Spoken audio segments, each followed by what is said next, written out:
हाँ जी, MSc class. इधर देखो, हमने चैप्टर शुरू किया था रीमानियन क्रिस्टोफल टेंसर वाला चैप्टर कल। उसकी प्रॉपर्टीज है, properties of Riemannian Christoffel tensor. First property, to prove R alpha alpha J K is equal to 0। हमने कल आर अल्फा आई जे की वैल्यू निकाली थी, वो आपको याद होनी चाहिए। वो क्या वैल्यू थी? डेल अपॉन में del X K alpha I K minus del upon में del X K alpha I के plus alpha beta J beta I K minus alpha beta K beta I जे। ये आपको मतलब याद रखनी है, लिख के याद कर लो ये आर अल्फा आई जे की वैल्यू। ठीक है, तो मुझे क्या निकालना है? आर अल्फा अल्फा जे के, तो पुट करेंगे आई की जगह अल्फा, देन वी कैन। ठीक है, जहां जहां आई है वहां वहां अल्फा पुट करो। यहाँ अल्फा पुट कर दिया, यहाँ अल्फा पुट कर दिया, यहाँ अल्फा पुट कर दिया, यहाँ अल्फा पुट। ठीक है, ये आ गया हमारे पास। तो अब इसके बाद ये प्रॉपर्टी आपको पता है, थर्ड चैप्टर की second kind of Christoffel symbol, दो सेम हो द डेल अपॉन में डेल एक्स के log रूट जी। एक ही बात है, इसका करेंगे ना 1 अपॉन में 2 रूट जी डेल जी अपॉन में डेल एक्स के, इसको क्या लिख दिया? log रूट जी। ये देखो ये सेम है, डेल अपॉन में डेल एक्स के बाद डेल अपॉन में डेल एक्स जे log रूट जी, ये क्या है? जी। ठीक है, तो इस फोर्थ टर्म्स में अल्फा को बीटा में, बीटा को अल्फा में चेंज करना है। इस फोर्थ टर्म में अल्फा को बीटा और बीटा को अल्फा में, देखो ये तो सेम है, alpha beta J, beta alpha के, बीटा अल्फा के, अल्फा बीटा जे। इस फोर्थ टर्म में अल्फा को बीटा लिखा है, बीटा को क्या लिखा है? अल्फा। अब इससे ये करते काम।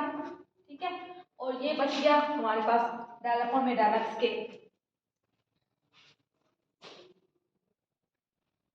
फिर उसके बाद हमारे पास डेल, इसको मल्टीप्लाई करेंगे अंदर, तो del square del X K del X की log root G minus del square del X K del X की log जी। इससे ये कैंसिल हो जाएगा, तो आर अल्फा अल्फा जे की वैल्यू क्या आ जाएगी? 0 के बराबर। तो आर, इसका मान ध्यान में रखो, आर अल्फा आई जे का मान ध्यान में रखो, आई की जगह अल्फा पुट करो और फिर उस लास्ट टर्म में अल्फा और बीटा को आपस में चेंज करो, तो आर अल्फा अल्फा जे का मान आ जाएगा। ये इसकी फर्स्ट प्रॉपर्टी है। हाँ जी, नेक्स्ट प्रॉपर्टी देखो, to find the value of R I J is equal to R alpha I J alpha.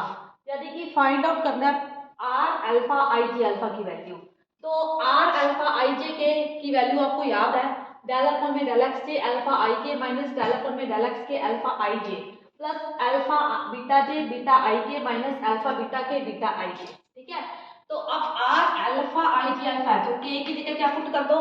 Alpha. जहां जहां के है अल्फा, ये देखो के अल्फा, ये देखो के अल्फा, और यहाँ पे भी पुट कर दिया के अल्फा। ठीक है, अब ये देखो ये सेम है, तो डेल अपॉन में डेल एक्स का log रूट जी, ये सेम का सेम, ये भी सेम का सेम, यहाँ पे सेम है, तो डेल अपॉन में del X beta log root G. ठीक है, तो taking R alpha I J alpha is equal to R I J, R alpha I J alpha को मैं नेक्स्ट स्टेप में लिखूंगी आर आई जे। ठीक है, इसके साइड में लिखा आर आई जे, और आगे से मैंने डेल और डेल से मल्टीप्लाई करो, del K del X J del X I log root G minus del upon में del X alpha alpha I J plus alpha beta J beta I alpha minus beta I J del upon में del X beta log root G, equation number 2। ठीक है, अब मैंने are I जे था तो R J आई निकाली value, क्योंकि आई की जगह जे पुट करो, जे की जगह आई पुट करो, जहां जहां जे है वहां आई, जहां जहां आई है वहां जे। हर टर्म में आई की जगह जे की जगह आई, जे की जगह आई की जगह जे, आई की जगह जे की जगह आई। ठीक है, अब नेक्स्ट स्टेप में इस टर्म में अल्फा को बीटा से, बीटा को अल्फा से रिप्लेस किया है। सारी term S to S, alpha की जगह बीटा, बीटा की जगह अल्फा, बीटा की जगह अल्फा, अल्फा की जगह बीटा। ठीक है, तो ये टर्म क्या हो गई मेरे पास? सेम इस इक्वेशन की बन रही है। ऊपर देखो डेल स्क्वायर मतलब del square del X I del X log root G del upon में del X alpha alpha I J या जी आई, एक ही बात है, plus beta I alpha beta alpha I alpha beta J beta minus beta J I beta I J del upon में del X beta log root G. तो इसको मैंने क्या लिखा? आर जी आई को आर आई जे, और आर आई जे क्या है? Repeat answer. इसको हम क्या बोलेंगे? Repeat answer. ये इसकी सेकंड प्रॉपर्टी है आपकी R alpha I J alpha. हाँ जी, थ्योरम है छोटी सी, पढ़ते हैं इसको। Proof that the necessary and sufficient condition for covariant differential vector AI to be commutative is that Riemannian Christoffel tensor be 0। ठीक है, नेसेसरी और सफिशिएंट कंडीशन प्रूफ कर दिया है। पहले सबसे पहले हम क्या लेंगे कि AI वेक्टर कम्यूटेटिव है तो रीमानिंग क्रिस्टोफल सिंबल 0 होगा। फिर दूसरे में रीमानिंग क्रिस्टोफल सिंबल 0 लेके हम कम्यूटेटिव AI वेक्टर को वेरिएंट वेक्टर को कम्यूटेटिव प्रूफ कर देंगे।